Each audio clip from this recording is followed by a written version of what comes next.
I know I come out here talking about a specific topic or a specific game, but really, I just wanted to come out here and do a fun video for once. But of the hundreds of video games that I've played, there are really only a handful that I would actually classify as masterpieces. So I decided to think long and hard on which video games that I consider to be the ultimate cream of the crop. I think a game that people consider to be a masterpiece is one that has impressive replayability. It has to have great story, great controls, great AI, great setting, great pacing, great everything. Now, I must state before I go any further that this is just my opinion. And what I think is a great game, other people just might absolutely hate. So without further ado, here are the top 10 video games that I consider to be masterpieces.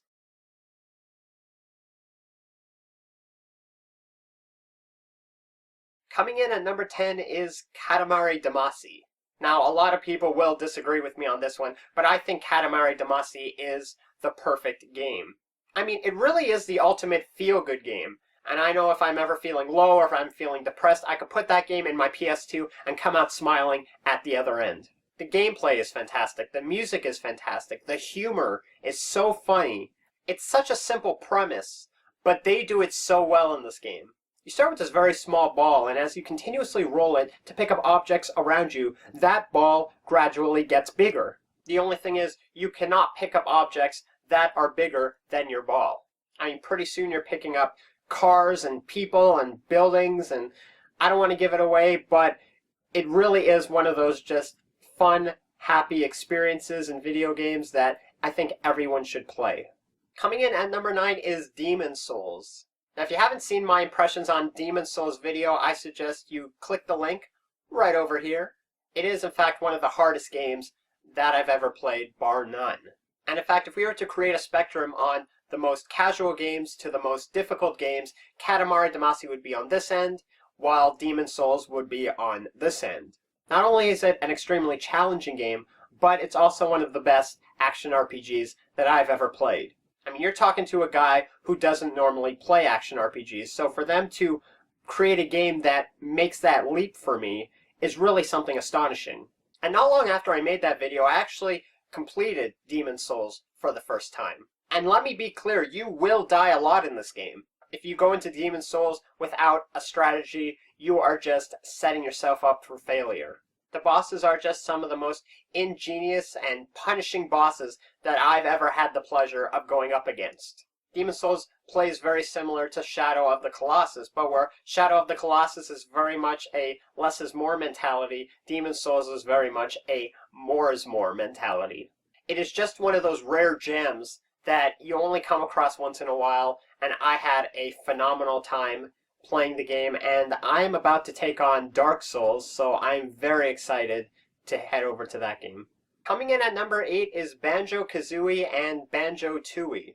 Now, I know I'm kind of cheating here by putting two games in the same series in one spot, but seeing as how they're in the same franchise and they're incredibly similar, I can't help myself. You know, Rare Games being released for the Nintendo 64 was kind of its golden era. You know, as much as I wanted to put Perfect Dark and GoldenEye on this list, BANJO-KAZOOIE really sums up everything and anything to do with what the Nintendo 64 means to me. With the N64, we really got to explore these 3D worlds for the first time, and it was just phenomenal. Now, the game is also very similar to Super Mario 64, but instead of collecting stars in Mario 64, you are collecting golden puzzle pieces. You had this bear Banjo, whose companion Kazooie was a bird that was really stuffed in his knapsack. I just love the idea of going into an environment completely blind and allowing you to explore and see what comes out the other end. I still play both of these games today, and I'll probably still be playing them for years to come. Coming in at number 7 is Metal Gear Solid 4 Guns of the Patriots. Now, this is another example of a game I just completed recently, and while I have played the other Metal Gear Solid games, I'm sad to say that this is the only one I've completed all the way to its conclusion. This game really does a great job of just summing up the story of Solid Snake. And don't get me wrong, all the Metal Gear Solid games are, I think, masterpieces in their own right. You know, in terms of story, this is one of those games that really raised the bar for narrative in video games. And in terms of gameplay, it is one of the best stealth games, if not the best stealth game ever created. And it really pushed the envelope to what the PS3's hardware can do. You know, Solid Snake is just one of those iconic characters, and this is probably the best send-off I've seen for a franchise in a very long time. The boss battles are so incredibly epic in this game that it really baffles the mind how they came up with these. I will eventually go back and play the others in the series, but for now, Metal Gear Solid 4 Guns of the Patriots remains one of my favorite video games. Coming in at number 6 is Legend of Zelda: Ocarina of Time. And let me just put this out there right now. The only reason why Majora's Mask is not on this list is because, again, I've never played it. Man, I've been saying that a lot today. This is the first Zelda game we get that's completely 3D, and the story in this game was mind-blowing. At the beginning of the game, Zelda is kidnapped by Ganondorf, and you quickly flash forward 10 years, and Hyrule is nothing more than a devastated wasteland. And you're able to travel from the past to the future by this magical ocarina that you play. It is not just an incredible Zelda story, it's an incredible fantasy story. It was one of those games that, when I first played it, I really felt that I was playing something epic. I mean, even though the game was linear, you had this idea of whether or not my past decisions affect future outcomes. Great story, great characters, great gameplay. It's honestly one of the best games that Nintendo has ever produced, and it deserves very much so to be on this list. Coming in at number 5 is Super Mario Bros. 3. Now, if it were my choice, I would honestly put every Mario game on this list because they're just so good. But if I had to pick one to be on this list, it would definitely be Super Mario Bros. 3.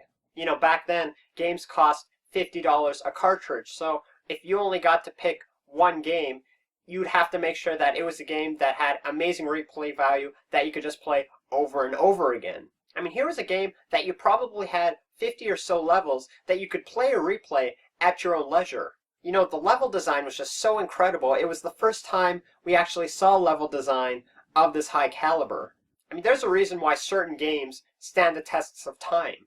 And for me personally, there is no better Mario Brothers game than Mario Brothers 3. Coming in at number 4 is Resident Evil 4. Again, I've loved every Resident Evil game in the franchise, except for 5 and Chronicles. But really what Resident Evil 4 represents is ushering this new era of the modern day survival horror game. Instead of having these isometric camera angles, you instead had a camera that was right over your shoulder that moved wherever you moved. We saw a complete overhaul of the inventory system. Instead of having specific slots for specific items, you had this grid system attaché case that you can mix and switch all the items in your possession. The AI of the zombies and a lot of the creatures in the game is some of the most realistic and, quite honestly, horrifying that I've ever seen in a zombie game. But it still manages to capture that gothic horror tone that the Resident Evil series is known for. I've probably played this game about 5 or 6 times, and every time I play it, I always pick up something new. And as much as I love the predecessors in the franchise, it is, honestly, the perfect game, in my opinion. Coming in at number 3, coincidentally enough, is Fallout 3.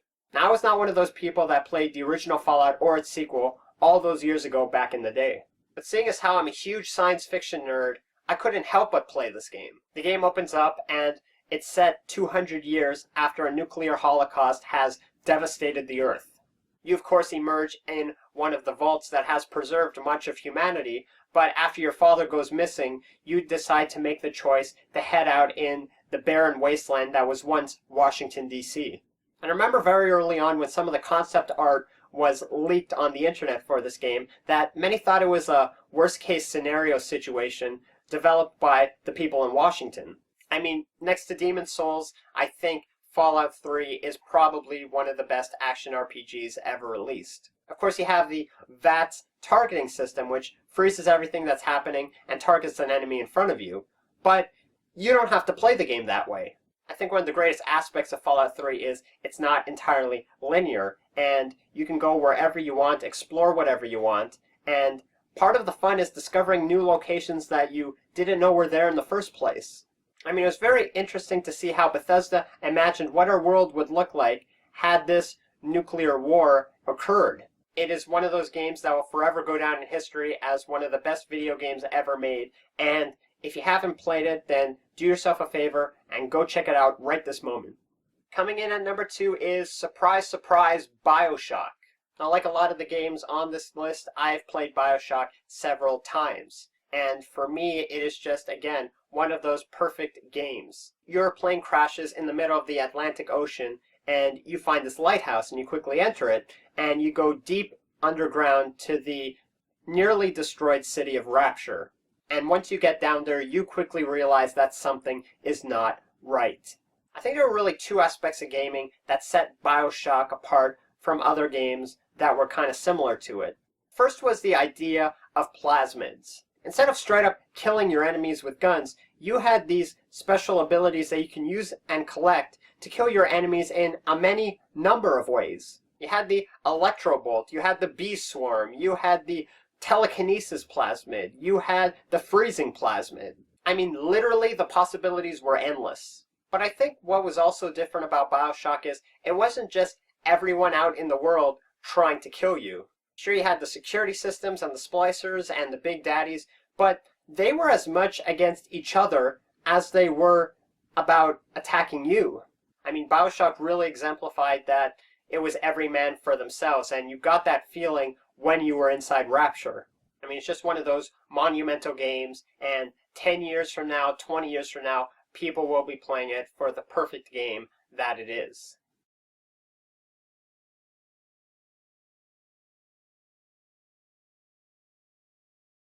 You have this guy, Gordon Freeman, who's this 20-something-year-old scientist, and he is just gets stuck in the middle of this resonance cascade that ultimately destroys Black Mesa and unleashes a threshold between our world and this alien world. You wake up after an indeterminate amount of time, and you quickly realize that things have gone for the worst. After entering City 17, you quickly realize that humanity has been taken over by this alien race known as the Combine. And you, along with a lot of your former members that were at the Black Mesa facility, are doing everything they can to try to survive.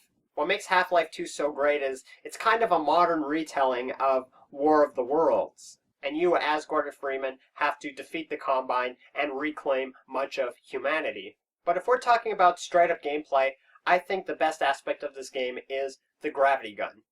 I mean, literally anything you can pick up and move becomes a weapon. And while I am one of those people who thinks we'll get Half-Life 3 one day, for the time being, if you haven't played Half-Life 2, do so for yourself. It is just such a phenomenal game. You'll love it. Now, I want to know which games you consider to be masterpieces. Do you agree with my list? Do you disagree with it? Feel free to post a comment in my channel. That being said, I look forward to seeing you guys in my next video. Thanks for watching. As always, feel free to rate, comment, and subscribe to my channel.